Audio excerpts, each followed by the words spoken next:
At the time of her death, JonBenét Ramsey was a well-decorated beauty pageant competitor. Her death shook and captivated the nation. Despite speculation over the years, there has never been a definitive answer on who killed JonBenét Ramsey. On the morning of December 26, 1996, Patsy Ramsey claimed to discover a ransom note for her 6-year-old daughter, JonBenét Ramsey, on the back staircase inside the house. This prompted her to call the police to report her daughter missing. Bizarrely, JonBenét's body was discovered by her father 8 hours later in the utility room located in their basement. She was found with duct tape over her mouth and a smooth cord around her neck.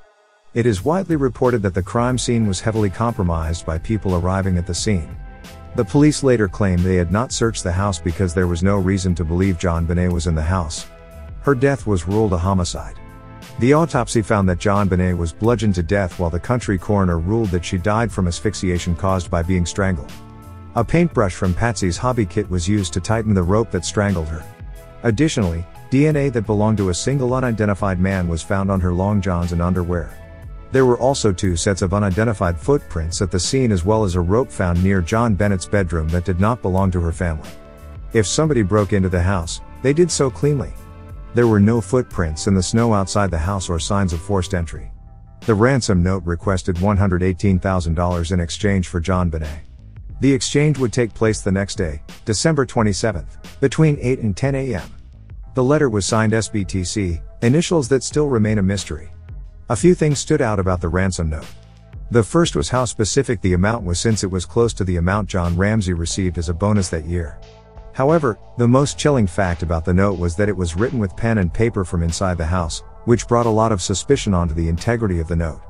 It suggested that the killer somehow entered the house, wrote the note inside the house, and then, for some reason, killed JonBenét after writing a ransom note. All of this occurring while the other Ramsey family members were inside the house. Another strange fact was that a practice note was written, a part of which was later found. Lastly, there were spelling errors on words thought to be easy, like possession. Yet, some wondered how words such as attaché were spelled correctly. Some believed that it added up to the letter being a hoax, and with a lack of evidence of an intruder, this case becomes more puzzling. Let's get into the suspects.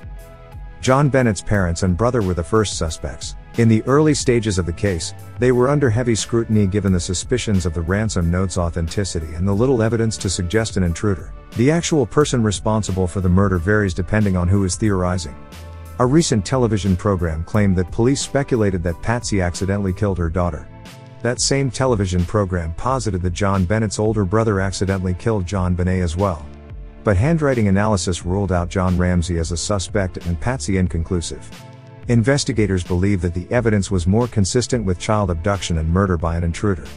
In 2013, it came to light that in 1999 a grand jury had voted to indict JonBenét's parents on charges of child abuse resulting in death. However, Alexander, Boulder's district attorney, did not sign the indictment because there wasn't enough evidence to support the charges. The entire family was exonerated due to the fact that DNA at the crime scene did not match. Another suspect was a local man, Bill McReynolds, who visited the house 2 days before JonBenét's murder. His own daughter was kidnapped 22 years before the murder, and his wife had written a play about a child being molested and then murdered in a basement.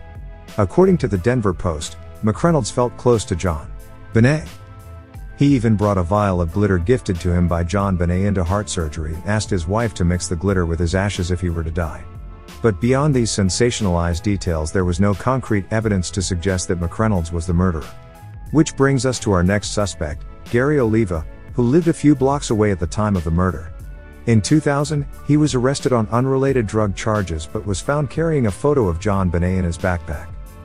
He explained why he had the photo to the Denver Post. A friend of Gary Oliva's, Michael Vale, revealed to In Touch magazine that Gary called him a day after the murder and said, "I heard a little girl. I heard a little girl." Oliva also revealed that he heard the little girl in Boulder, Colorado. Records showed that no other girl was reported harmed that night. Vale also revealed that the strangulation method used on JonBenét was also allegedly used by Oliva when he attempted to strangle his mother. Nonetheless, Gary Oliva's DNA did not match the DNA found at the crime scene. The final suspect was John Mark Carr, who was not a suspect until 2006. He confessed to the murder via email to journalist and professor, Michael Tracy. Tracy emailed Carr back and forth for 4 years in order to gain Carr's trust. Tracy said this of the experience. In his emails, Carr used similar wording as the ransom note. At one point, he called Patsy Ramsey by her nickname, Nettie. He would eventually write that he was in love with JonBenét and confessed to hitting her in the head with a flashlight. And on August 16, 2008, with the help from British intelligence, Royal Thai authorities, and the U.S. Department of Homeland Security, investigators were able to track down Carr. They located him in Bangkok, Thailand, where he traveled from the U.S. to escape child pornography charges. A few months after his confession, Boulder County District issued an apology to the Ramsey family for the suspicion they lived with. Carr's DNA did not match the DNA at the scene and he was not charged for the murder. However, the U.S. Department of Homeland Security continued to investigate Carr. Former Boulder police chief and lead investigator on the case, Mark Beckner, said in a Reddit AMA but in a recent CBS program, DNA expert Dr. Henry Lee studied the DNA from the JonBenét scene. He concluded that JonBenét's underwear may have held DNA from the manufacturing process and proved this by testing an unopened bag of underwear. The CBS program concluded that the crime scene DNA was fallacious, meaning that any of the listed suspects could possibly be the killer. In the end, nobody knows what truly happened to JonBenét Ramsey. The odd details of the case will forever cloud the truth, and the case will tragically remain unsolved. That's it for today. Thanks for watching. Please like and share and subscribe. See you soon.